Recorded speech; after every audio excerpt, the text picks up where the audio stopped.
Lefelo la mabenkele ka Nkomazi le bjale le sa tswaletswe le ke letšatši la boraro le sa šome go tswalelwa ga lona go na le ditlamorago setšhabeng seo se aparetšwego ke bohloki beng dikgwebo potlana ka mebileng le baotledi ba dithekisi ke ba bangwe bao ba amilwego ke mathata a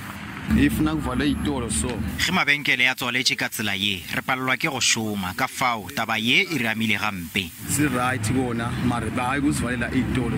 go begwa ge baswa bao ba sa šomego ba hlasetše le go šitiša dikgwebo bona ba laetše gore ba nyaka mošomo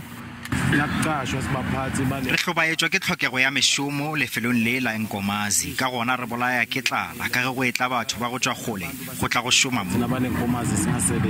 beng ba dikgwebo ba tshwenyegile ka tiragalo ye. The workers who works on the shops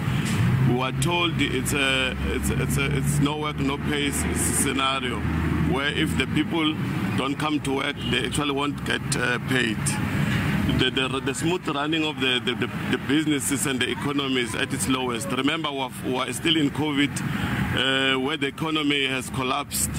Bakgathatema ka moka ba swere kopano go humana tharollo.